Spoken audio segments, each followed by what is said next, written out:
I had called upon my friend, Mr. Sherlock Holmes, one day in the autumn of last year, and found him in deep conversation with a very stout, florid-faced, elderly gentleman with fiery red hair. With an apology for my intrusion, I was about to withdraw when Holmes pulled me abruptly into the room and closed the door behind me. "You could not possibly have come at a better time, my dear Watson," he said cordially. "I was afraid that you were engaged." "So I am.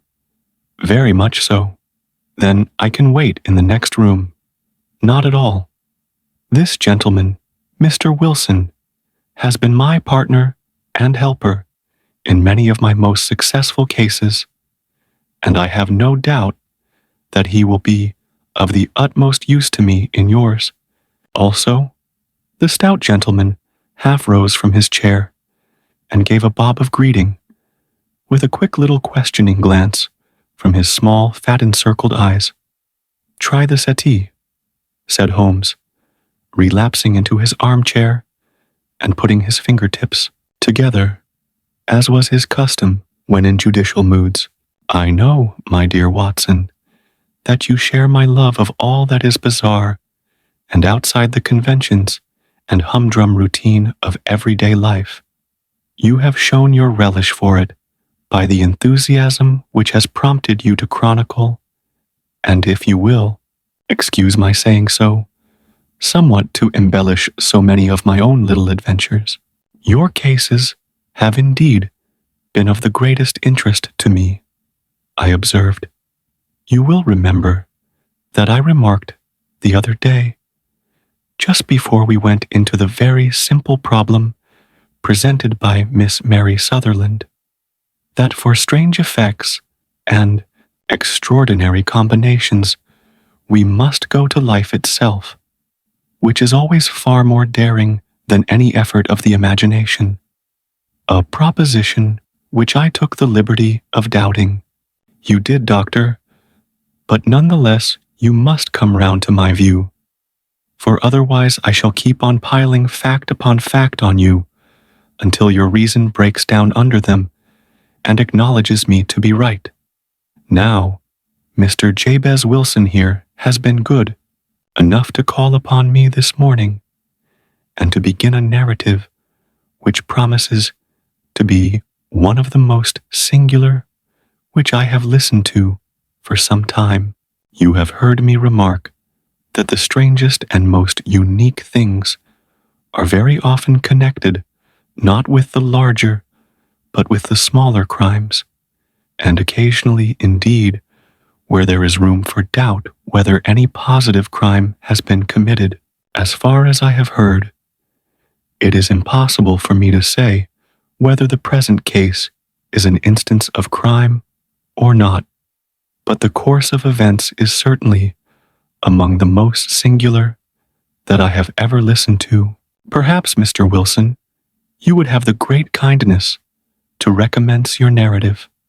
I ask you not merely because my friend Dr. Watson has not heard the opening part, but also because the peculiar nature of the story makes me anxious to have every possible detail from your lips. As a rule, when I have heard some slight indication of the course of events, I am able to guide myself by the thousands of other similar cases which occur to my memory.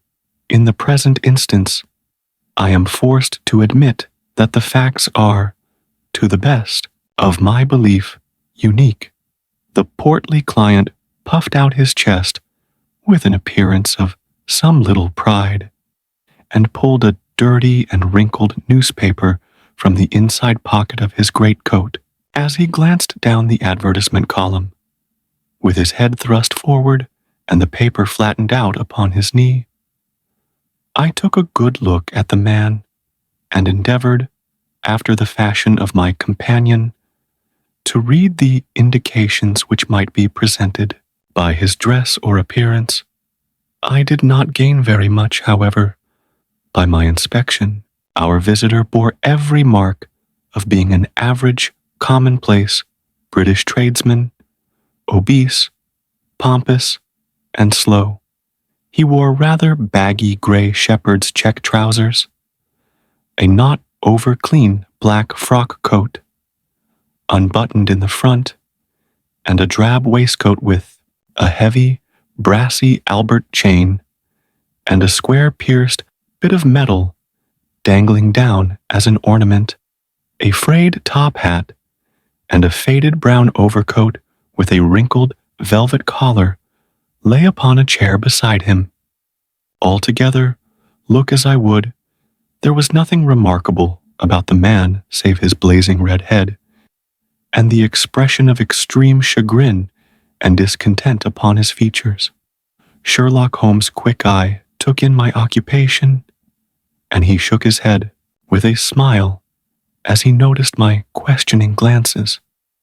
Beyond the obvious facts that he has at some time done manual labor, that he takes snuff, that he is a Freemason, that he has been in China, and that he has done a considerable amount of writing lately, I can deduce nothing else. Mr. Jabez Wilson started up in his chair, with his forefinger upon the paper, but his eyes upon my companion. How, in the name of good fortune, did you know all that, Mr. Holmes? He asked. How did you know, for example, that I did manual labor?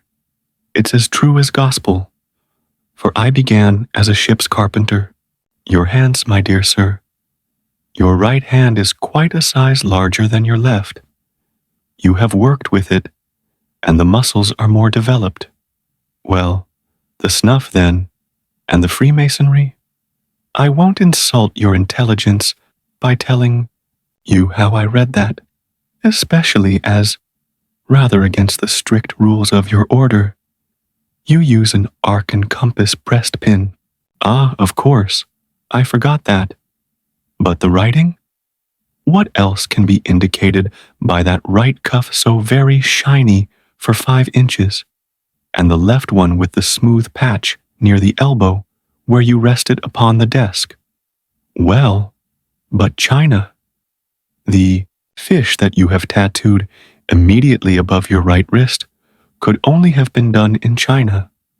I have made a small study of tattoo marks, and have even contributed to the literature of the subject. That trick of staining the fish's scales of a delicate pink is quite peculiar to China, when, in addition, I see a Chinese coin hanging from your watch chain. The matter becomes even more simple. Mr. Jabez Wilson laughed heavily. Well, I never, said he. I thought at first that you had done something clever, but I see that there was nothing in it after all. I begin to think, Watson, said Holmes, that I make a mistake in explaining. Omni ignotum pro magnifico, you know, and my poor little reputation, such as it is, will suffer shipwreck if I am so candid. Can you not find the advertisement, Mr. Wilson? Yes, I have got it now, he answered, with his thick red finger planted halfway down the column. Here it is. This is what began it all. You just read it for yourself, sir. I took the paper from him and read as follows. To the Red-Headed League. On account of the bequest of the late Ezekiah Hopkins of Lebanon, Pennsylvania, USA, there is now another vacancy open, which entitles a member of the League to a salary of $4 a week for purely nominal services. All red-headed men who are sound in body and mind and above the age of 21 years are eligible. Apply in person on Monday at 11 o'clock to Duncan Ross at the offices of the League, 7 Pope's Court, Fleet Street. What on earth does this mean? I ejaculated after I had twice read over the extraordinary announcement. Holmes chuckled and wriggled in his chair, as was his habit when in high spirits. It is a little off the beaten track, isn't it? Said he. And now, Mr. Wilson, off you go at scratch, and tell us all about yourself, your household, and the effect which this advertisement had upon your fortunes. You will first make a note, Doctor, of the paper and the date. It is the morning, Chronicle of April 27th, 1890. Just 2 months ago. Very good. Now, Mr. Wilson? Well, it is just as I have been telling you, Mr. Sherlock Holmes, said Jabez Wilson, mopping his forehead. I have a small pawnbroker's business at Coburg Square, near the city. It's not a very large affair, and of late years it has not done more than just give me a living. I used to be able to keep 2 assistants, but now I only keep 1, and I would have a job to pay him, but that he is willing to come for half wages so as to learn the business. What is the name of this obliging youth? Asked Sherlock Holmes. His name is Vincent Spaulding, and he's not such a youth either. It's hard to say his age. I should not wish a smarter assistant, Mr. Holmes, and I know very well that he could better himself and earn twice what I am able to give him. But, after all, if he is satisfied, why should I put ideas in his head? Why, indeed. You seem most fortunate in having an employé who comes under the full market price. It is not a common experience among employers in this age. I don't know that your assistant is not as remarkable as your advertisement. Oh, he has his faults too, said Mr. Wilson. Never was such a fellow for photography. Snapping away with a camera when he ought to be improving his mind, and then diving down into the cellar like a rabbit into its hole to develop his pictures. That is his main fault. But on the whole, he's a good worker. There's no vice in him. He is still with you, I presume? Yes, sir. He and a girl of 14, who does a bit of simple cooking and keeps the place clean. That's all I have in the house, for I am a widower and never had any family. We live very quietly, sir, the 3 of us, and we keep a roof over our heads and pay our debts if we do nothing more. The first thing that put us out was that advertisement.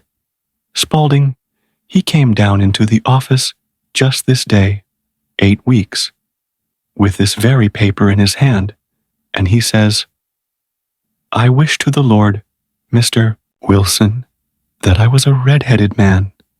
Why that? I asks. Why? Says he. Here's another vacancy on the League of the Red-Headed Men. It's worth quite a little fortune to any man who gets it, and I understand that there are more vacancies than there are men, so that the trustees are at their wits' end what to do with the money. If my hair would only change color, here's a nice little crib, all ready for me to step into. Why, what is it then? I asked. You see, Mr. Holmes, I am a very stay-at-home man, and as my business came to me, instead of my having to go to it, I was often weeks on end without putting my foot over the doormat. In that way, I didn't know much of what was going on outside, and I was always glad of a bit of news. Have you never heard of the League of the Red-Headed Men? He asked with his eyes open. Never. Why, I wonder at that, for you are eligible yourself for one of the vacancies. And what are they worth? Or, I asked. Oh, merely a couple of hundred a year. But the work is slight, and it need not interfere very much with one's other occupations. Well, you can easily think that made me prick up my ears, for the business has not been over good for some years, and an extra couple of hundred would have been very handy. Tell me all about it, said I. Well, said he, showing me the advertisement. You can see for yourself that the league has a vacancy, and there is the address where you should apply for particulars. As far as I can make out, the league was founded by an American millionaire, Ezekiah Hopkins, who was very peculiar in his ways. He was himself red-headed, and he had a great sympathy for all red-headed men. So, when he died, it was found that he had left his enormous fortune in the hands of trustees, with instructions to apply the interest to the providing of easy berths to men whose hair is of that color. From all I hear, it is splendid pay and very little to do. But, said I, there would be millions of red-headed men who would apply. Not so many as you might think, he answered. You see, it is really confined to Londoners and to grown men. This American had started from London when he was young, and he wanted to do the old town a good turn. Then, again, I have heard it is no use your applying if your hair is light, red, or dark red, or anything but real bright, blazing, fiery red. Now, if you cared to apply, Mr. Wilson, you would just walk in, but perhaps it would hardly be worth your while to put yourself out of the way for the sake of a few £100. Now, it is a fact, gentlemen, as you may see for yourselves, that my hair is of a very full and rich tint, so that it seemed to me that if there was to be any competition in the matter, I stood as good a chance as any man that I had ever met. Vincent Spaulding seemed to know so much about it that I thought he might prove useful, so I just ordered him to put up the shutters for the day and to come right away with me. He was very willing to have a holiday, so we shut the business up and started off for the address that was given us in the advertisement. I never hope to see such a sight as that again, Mr. Holmes. From north, south, east, and west, every man who had a shade of red in his hair had tramped into the city to answer the advertisement. Fleet Street was choked with red-headed folk, and Pope's Court looked like a coster's orange barrow. I should not have thought there were so many in the whole country as were brought together by that single advertisement. Every shade of color. They were straw, lemon, orange, brick, Irish setter, liver, clay. But, as Spaulding said, there were not many who had the real, vivid, flame-colored tint. When I saw how many were waiting, I would have given it up in despair, but Spaulding would not hear of it. How he did it I could not imagine, but he pushed and pulled and butted until he got me through the crowd and right up to the steps which led to the office. There was a double stream upon the stair, some going up in hope, and some coming back dejected, but we wedged in as well as we could, and soon found ourselves in the office. Your experience has been a most entertaining one, remarked Holmes, as his client paused and refreshed his memory with a huge pinch of snuff. Pray continue your very interesting statement. There was nothing in the office but a couple of wooden chairs and a deal table, behind which sat a small man with a head that was even redder than mine. He said a few words to each candidate as he came up, and then he always managed to find some fault in them which would disqualify them. Getting a vacancy did not seem to be such a very easy matter after all. However, when our turn came, the little man was much more favorable to me than to any of the others, and he closed the door as we entered so that he might have a private word with us. "This is Mr. Jabez Wilson," said my assistant, "and he is willing to fill a vacancy in the league."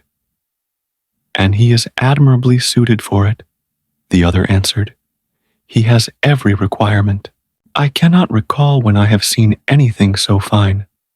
He took a step backward, cocked his head on one side, and gazed at my hair until I felt quite bashful. Then suddenly, he plunged forward, wrung my hand, and congratulated me warmly on my success. "It would be injustice to hesitate," said he. "You will, however, I am sure, excuse me for taking an obvious precaution." With that, he seized my hair in both his hands and tugged until I yelled with the pain. "There is water in your eyes," said he as he released me. "I perceive that all is as it should be, but we have to be careful, for we have twice been deceived by wigs, and once by paint. I could tell you tales of cobbler's wax, which would disgust you with human nature." He stepped over to the window and shouted through it at the top of his voice that the vacancy was filled. A groan of disappointment came up from below, and the folk all trooped away in different directions until there was not a red head to be seen except my own and that of the manager.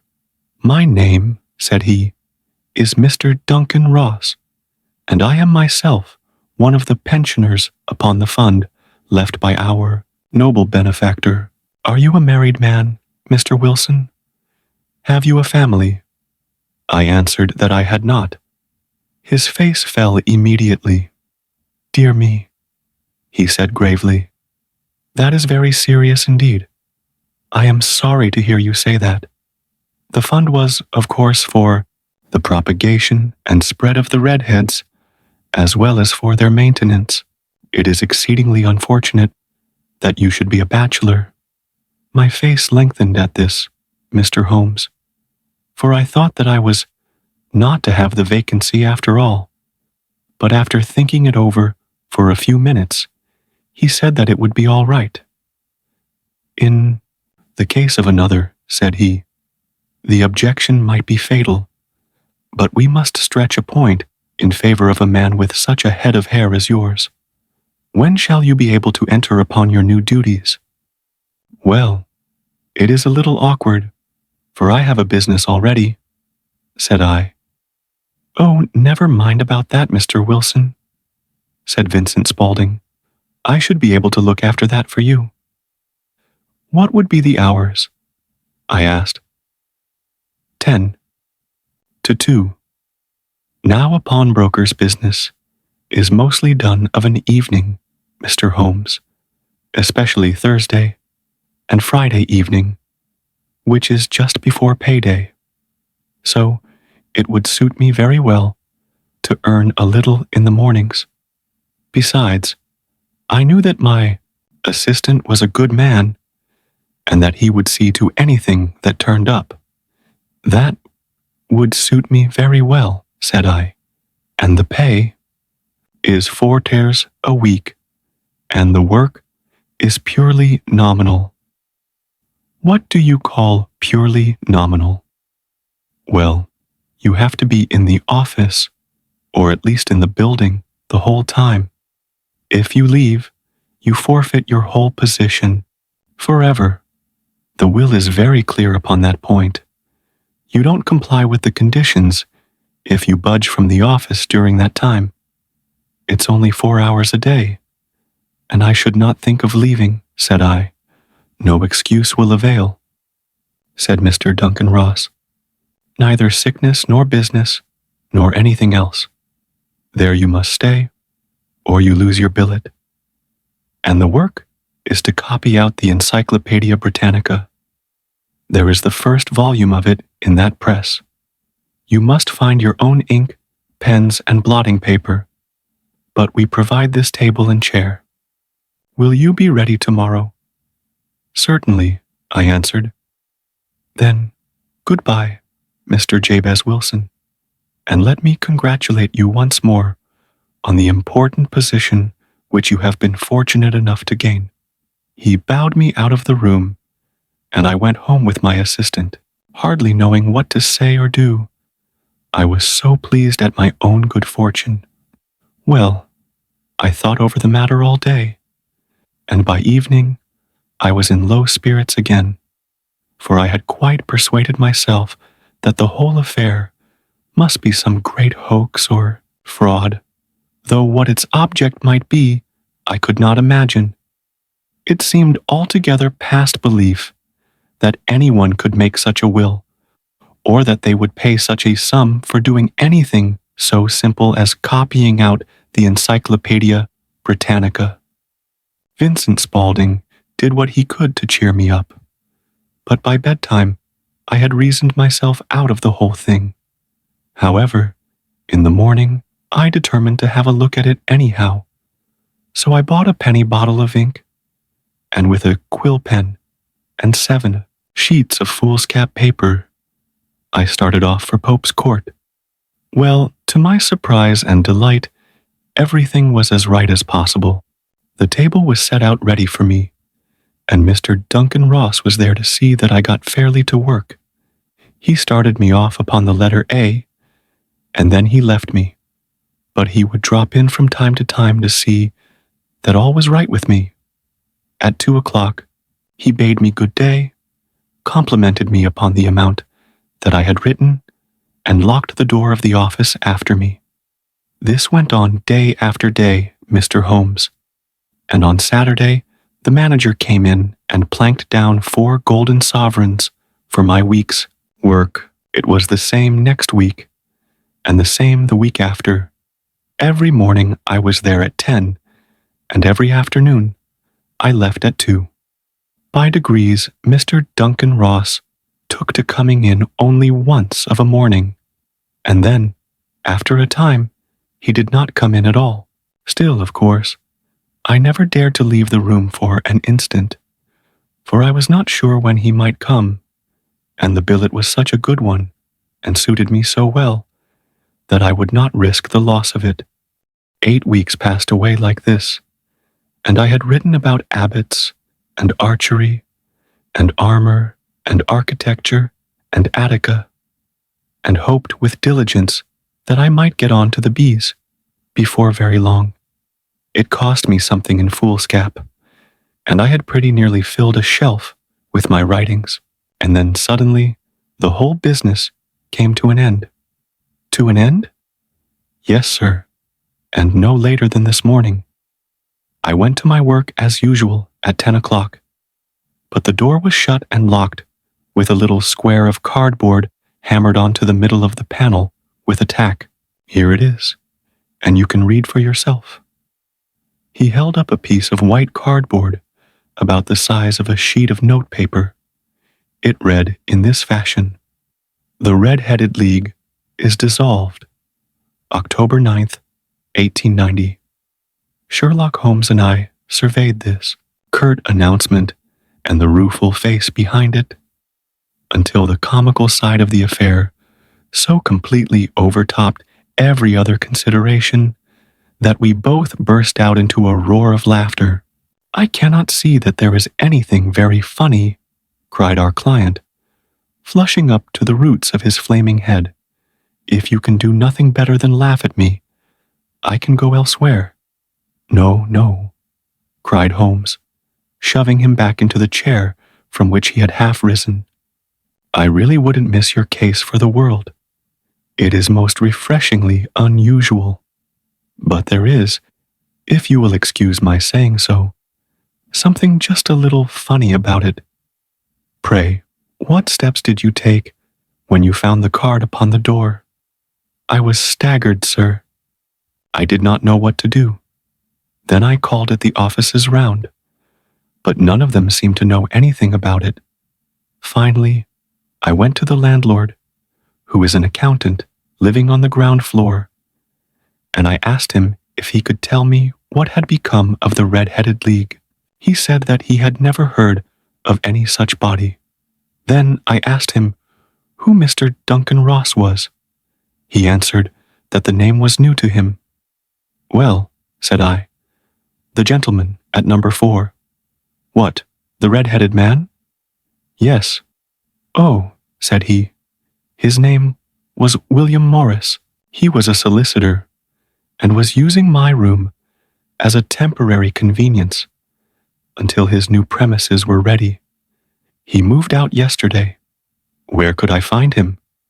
Oh, at his new offices.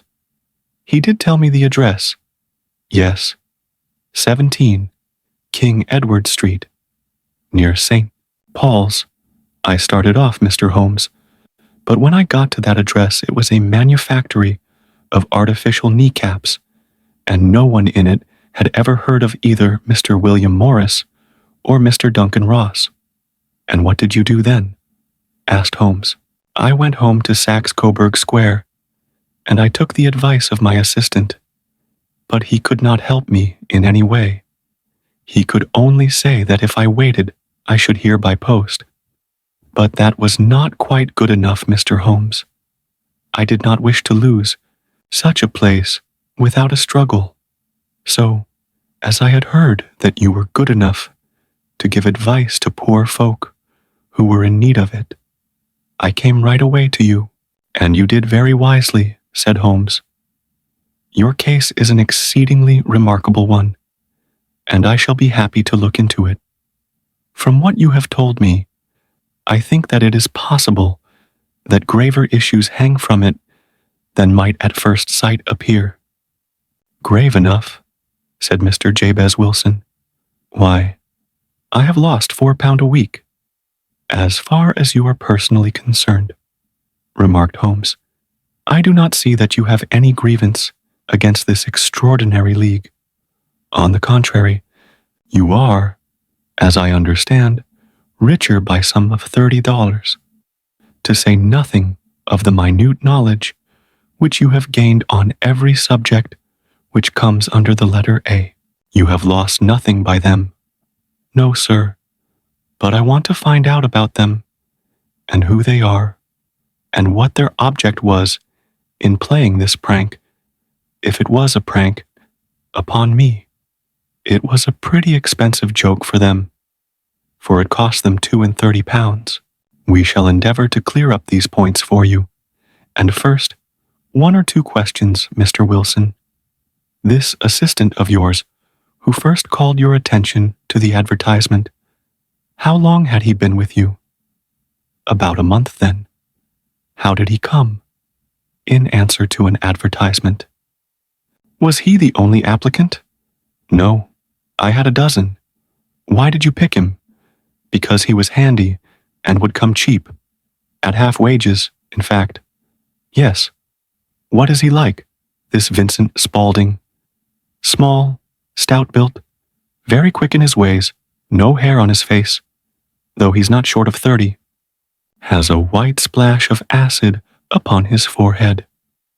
Holmes sat up in his chair in considerable excitement. I thought as much, said he.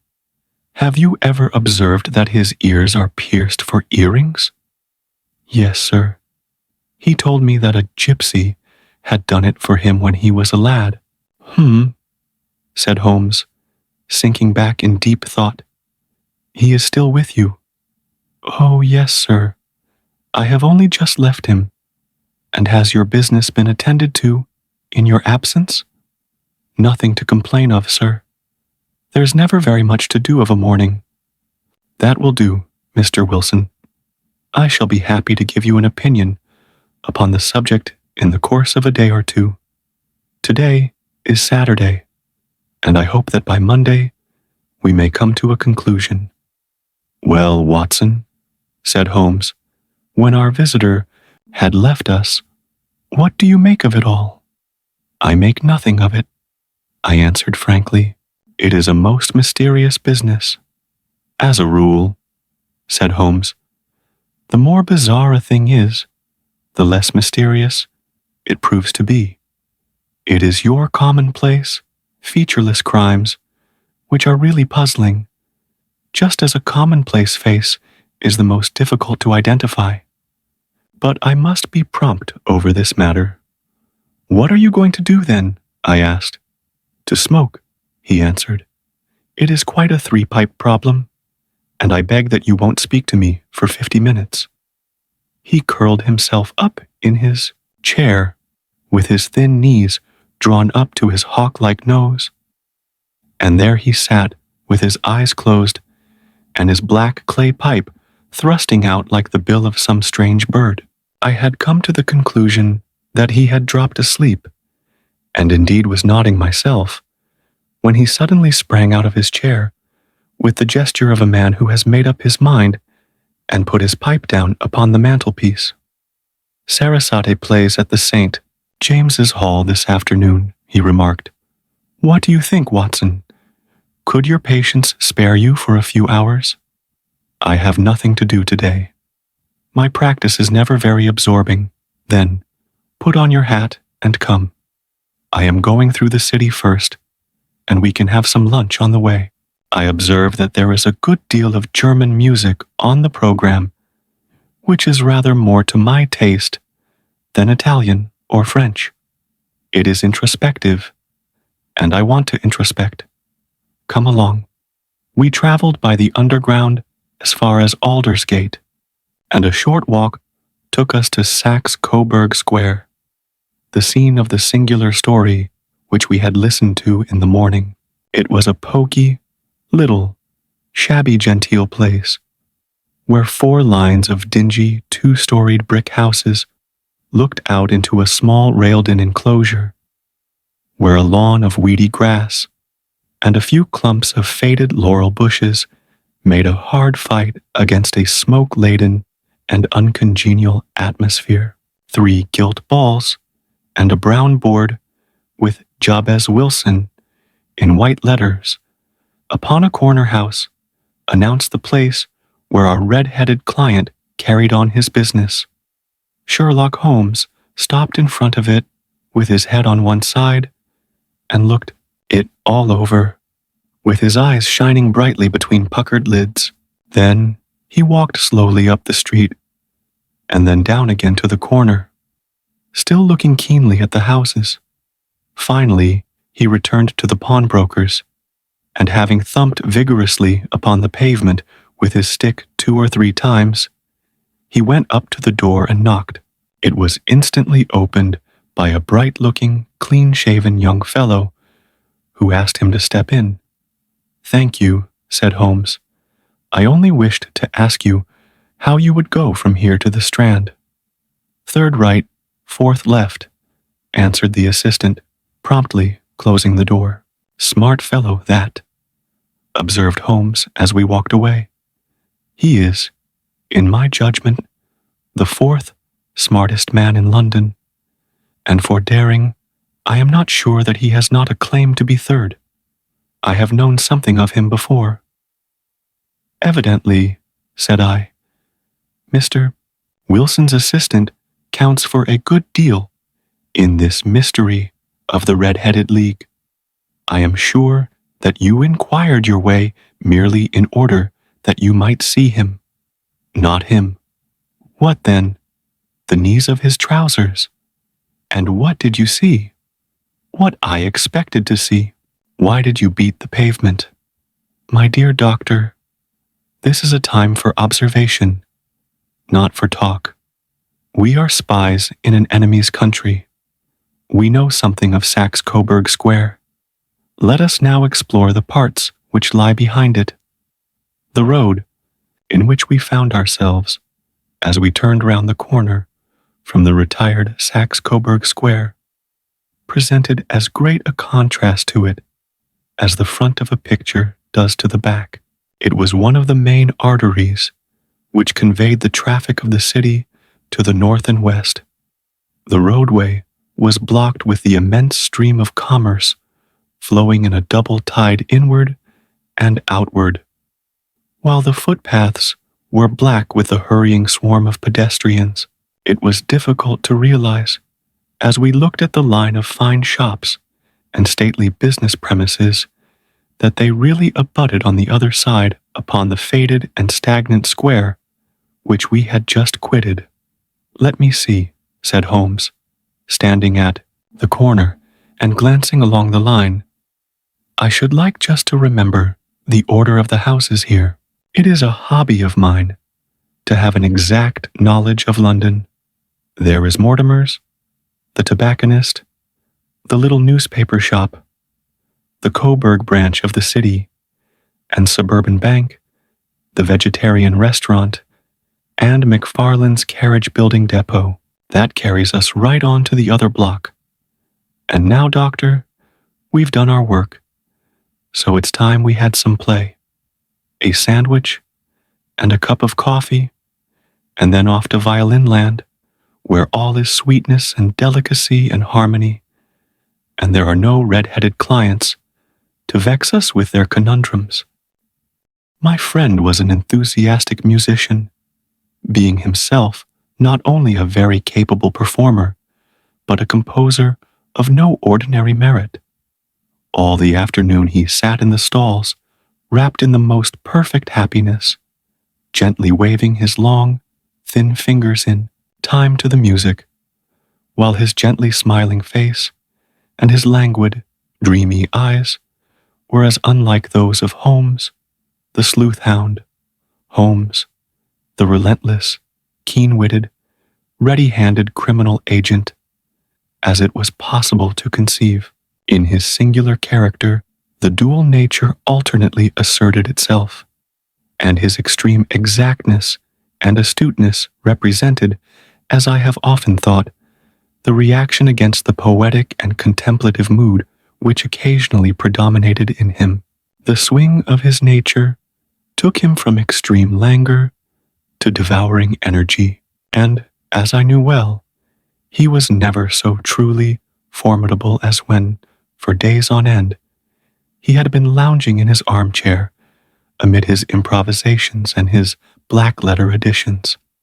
Then it was that the lust of the chase would suddenly come upon him, and that his brilliant reasoning power would rise to the level of intuition, until those who were unacquainted with his methods would look askance at him, as on a man whose knowledge was not that of other mortals.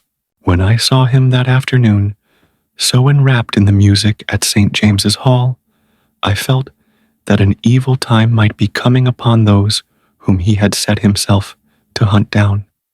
"You want to go home, no doubt, Doctor," he remarked as we emerged. "Yes, it would be as well. And I have some business to do, which will take some hours. This business at Coburg Square is serious." "Why serious?" "A considerable crime is in contemplation. I have every reason to believe that we shall be in time to stop it. But today, being Saturday, rather complicates matters. I shall want your help tonight." "At what time?" 10 will be early enough. I shall be at Baker Street at 10. "Very well. And I say, Doctor, there may be some little danger, so kindly put your army revolver in your pocket." He waved his hand, turned on his heel, and disappeared in an instant among the crowd. I trust that I am not more dense than my neighbors, but I was always oppressed with a sense of my own stupidity in my dealings with Sherlock Holmes. Here I had heard what he had heard. I had seen what he had seen. And yet from his words, it was evident that he saw clearly not only what had happened, but what was about to happen, while to me the whole business was still confused and grotesque.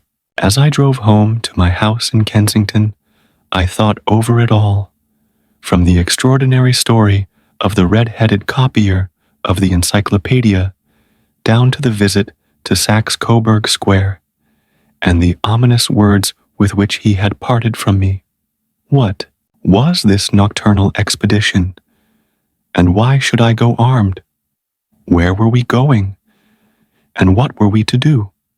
I had the hint from Holmes that this smooth-faced pawnbroker's assistant was a formidable man, a man who might play a deep game.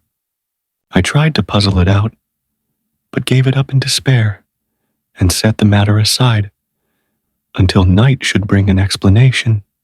It was 9:15 when I started from home and made my way across the park, and so through Oxford Street to Baker Street. 2 hansoms were standing at the door, and as I entered the passage, I heard the sound of voices from above. On entering his room, I found Holmes in animated conversation with 2 men, one of whom I recognized as Peter Jones, the official police agent, while the other was a long, thin, sad-faced man with a very shiny hat and oppressively respectable frock coat. "Ha!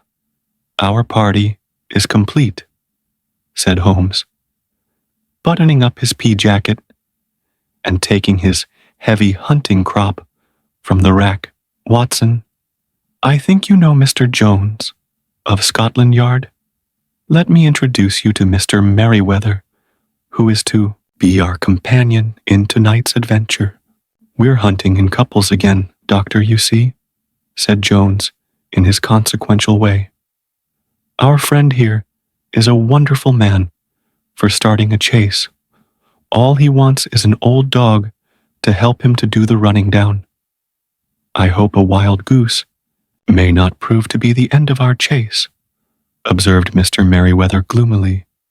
"You may place considerable confidence in Mr. Holmes, sir," said the police agent loftily. "He has his own little methods, which are, if he won't mind my saying so, just a little too theoretical and fantastic. But he has the makings of a detective in him. It is not too much to say that once or twice, as in that business of the Sholto murder and the Agra treasure, he has been more nearly correct than the official force." "Oh, if you say so, Mr. Jones, it is all right," said the stranger with deference.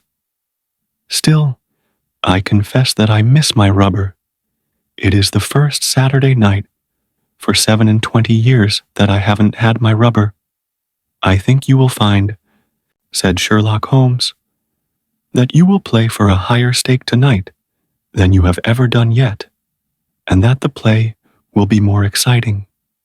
For you, Mr. Merriweather, the stake will be some 30,000, and for you, Jones, it will be the man upon whom you wish to lay your hands. John Clay, the murderer, thief, smasher, and forger. He's a young man, Mr. Merriweather, but he is at the head of his profession, and I would rather have my bracelets on him than on any criminal in London. He's a remarkable man, is young John Clay. His grandfather was a royal duke, and he himself has been to Eton and Oxford. His brain is as cunning as his fingers, and though we meet signs of him at every turn, we never know where to find the man himself. He'll crack a crib in Scotland one week, and be raising money to build an orphanage in Cornwall the next. I've been on his track for years, and have never set eyes on him yet. I hope that I may have the pleasure of introducing you tonight. I've had 1 or 2 little turns also with Mr. John Clay, and I agree with you that he is at the head of his profession. It is past 10, however, and quite time that we started. If you two will take the first hansom, Watson and I will follow in the second."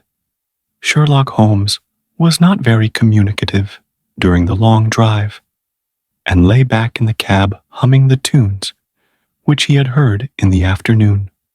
We rattled through an endless labyrinth of gas-lit streets until we emerged into Farrington Street. "We are close there now," my friend remarked. "This fellow Merriweather is a bank director and personally interested in the matter. I thought it as well to have Jones with us also. He is not a bad fellow, though an absolute imbecile in his profession. He has one positive virtue. He is as brave as a bulldog and as tenacious as a lobster if he gets his claws upon anyone. Here we are, and they are waiting for us. We had reached the same crowded thoroughfare in which we had found ourselves in the morning. Our cabs were dismissed, and following the guidance of Mr. Merriweather, we passed down a narrow passage and through a side door, which he opened for us. Within, there was a small corridor, which ended in a very massive iron gate. This also was opened and led down a flight of winding stone steps, which terminated at another formidable gate. Mr. Merriweather stopped to light a lantern and then conducted us down a dark, earth-smelling passage, and so, after opening a third door, into a huge vault or cellar, which was piled all round with crates and massive boxes. "You are not very vulnerable from above," Holmes remarked as he held up the lantern and gazed about him. "Nor from below," said Mr. Merriweather, striking his stick upon the flags which lined the floor. "Why, dear me, it sounds quite hollow," he remarked, looking up in surprise. "I must really ask you to be a little more quiet," said Holmes severely. "You have already imperiled the whole success of our expedition. Might I beg that you would have the goodness to sit down upon one of those boxes and not to interfere?" The solemn Mr. Merriweather perched himself upon a crate, with a very injured expression upon his face, while Holmes fell upon his knees upon the floor and with the lantern and a magnifying lens began to examine minutely the cracks between the stones. A few seconds sufficed to satisfy him, for he sprang to his feet again and put his glass in his pocket. "We have at least an hour before us," he remarked, "for they can hardly take any steps until the good pawnbroker is safely in bed.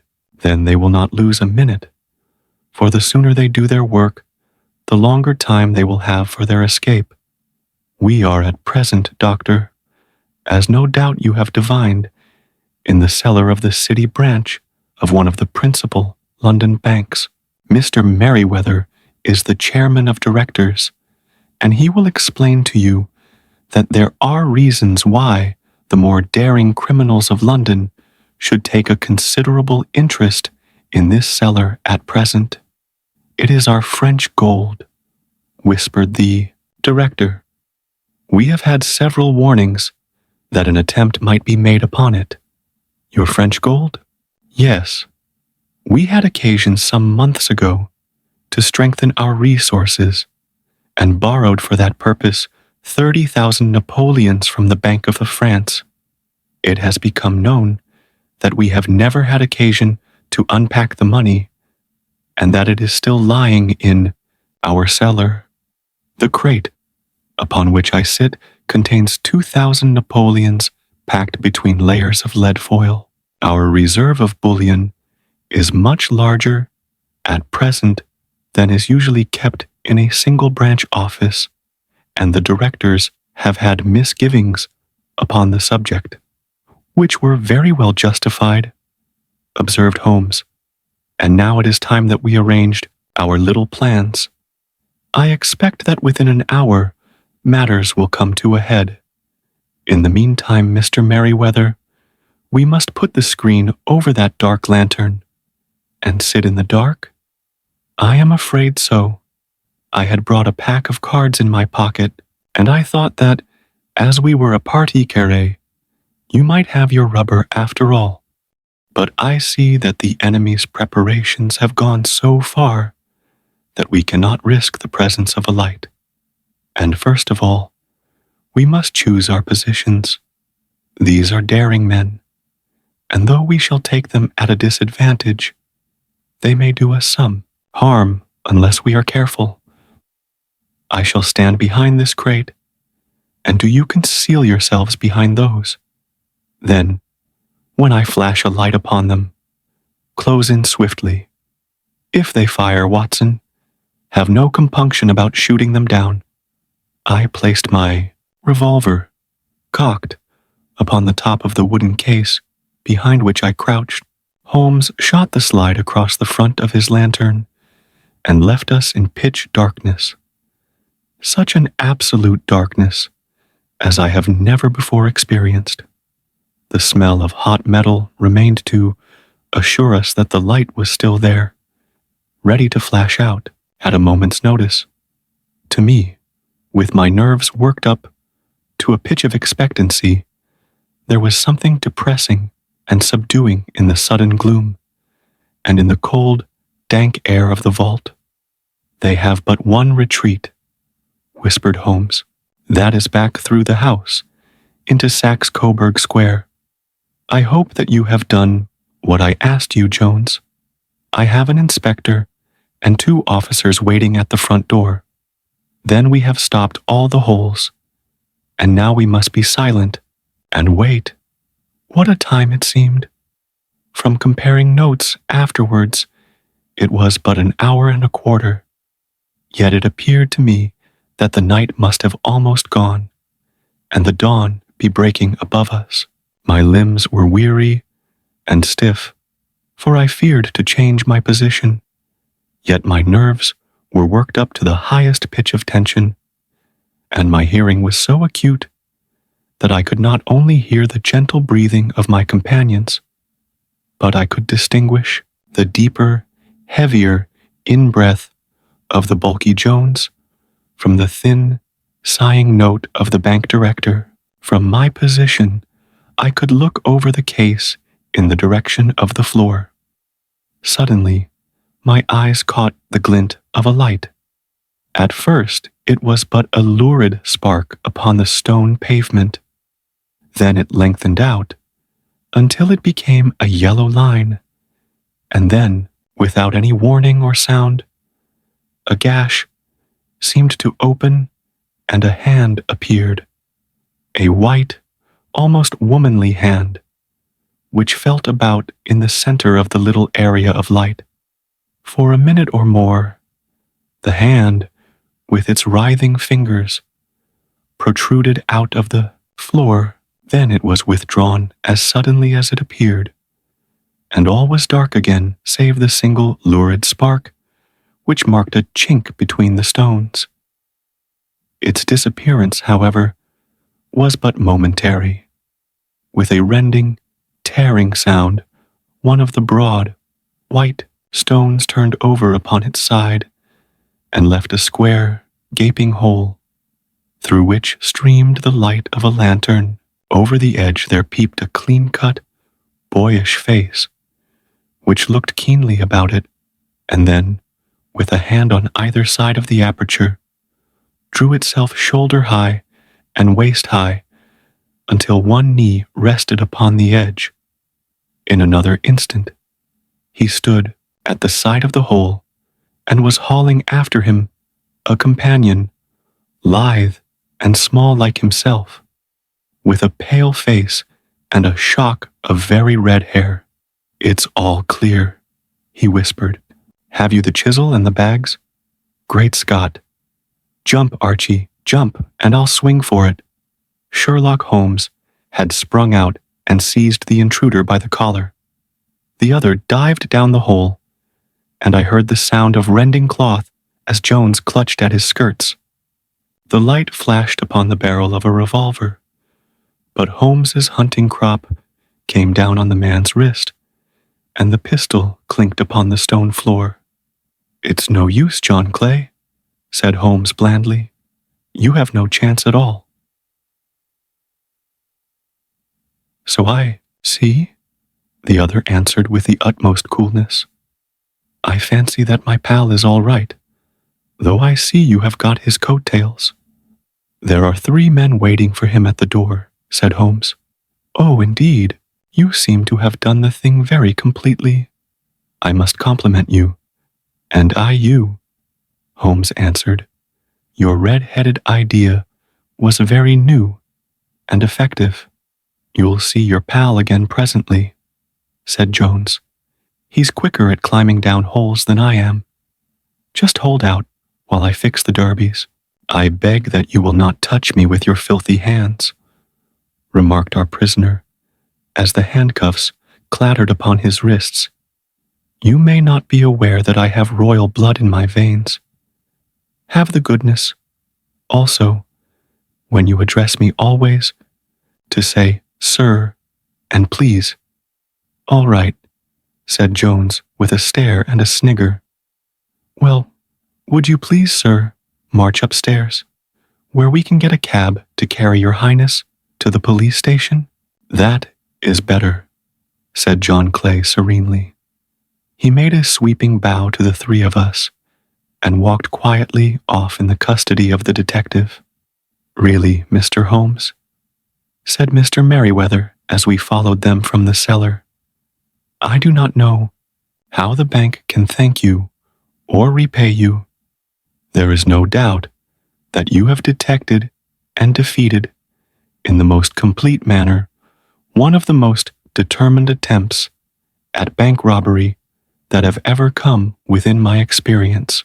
I have had 1 or 2 little scores of my own to settle with Mr. John Clay, said Holmes. I have been at some small expense over this matter, which I shall expect the bank to refund. But beyond that, I am amply repaid by having had an experience which is in many ways unique, and by hearing the very remarkable narrative of the Red-Headed League. You see, Watson, he explained in the early hours of the morning as we sat over a glass of whiskey and soda in Baker Street, it was perfectly obvious from the first that the only possible object of this rather fantastic business of the advertisement of the League and the copying of the encyclopedia must be to get this not over bright pawnbroker out of the way for a number of hours every day. It was a curious way of managing it, but really it would be difficult to suggest a better. The method was no doubt suggested to Clay's ingenious mind by the color of his accomplice's hair. The 4 a week was a lure which must draw him, and what was it to them, who were playing for thousands? They put in the advertisement. One rogue has the temporary office. The other rogue incites the man to apply for it. And together, they manage to secure his absence every morning in the week. From the time that I heard of the assistant having come for half wages, it was obvious to me that he had some strong motive for securing the situation.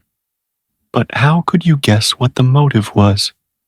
Had there been women in the house, I should have suspected a mere vulgar intrigue. That, however, was out of the question. The man's business was a small one, and there was nothing in his house which could account for such elaborate preparations and such an expenditure as they were at. It must, then, be something out of the house. What could it be? I thought of the assistant's fondness for photography and his trick of vanishing into the cellar. The cellar. There was the end of this tangled clue. Then I made inquiries as to this mysterious assistant, and found that I had to deal with one of the coolest and most daring criminals in London. He was doing something in the cellar, something which took many hours a day for months on end. What could it be? Once more, I could think of nothing save that he was running a tunnel to some other building. So far I had got when we went to visit the scene of action. I surprised you by beating upon the pavement with my stick. I was ascertaining whether the cellar stretched out in front or behind. It was not in front. Then I rang the bell, and as I hoped, the assistant answered it. We have had some skirmishes, but we had never set eyes upon each other before. I hardly looked at his face. His knees were what I wished to see. You must yourself have remarked how worn, wrinkled, and stained they were. They spoke of those hours of burrowing. The only remaining point was what they were burrowing for. I walked round the corner, saw the city and suburban bank abutted on our friend's premises, and felt that I had solved my problem. When you drove home after the concert, I called upon Scotland Yard and upon the chairman of the bank directors, with the result that you have seen. And how could you tell that they would make their attempt tonight? I asked. Well, when they closed their league offices, that was a sign that they cared no longer about Mr. Jabez Wilson's presence. In other words, that they had completed their tunnel. But it was essential that they should use it soon, as it might be discovered, or the bullion might be removed. Saturday would suit them better than any other day, as it would give them 2 days for their escape. For all these reasons, I expected them to come tonight. You reasoned it out beautifully, I exclaimed in unfeigned admiration. It is so long a chain, and yet every link rings true. It saved me from ennui, he answered, yawning. Alas, I already feel it closing in upon me. My life is spent in one long effort to escape from the commonplaces of existence. These little problems help me to do so. And you are a benefactor of the race, said I. He shrugged his shoulders. Well, perhaps, after all, it is of some little use, he remarked. L'homme c'est rien, l'œuvre c'est tout. Gustave Flaubert wrote to George Sand.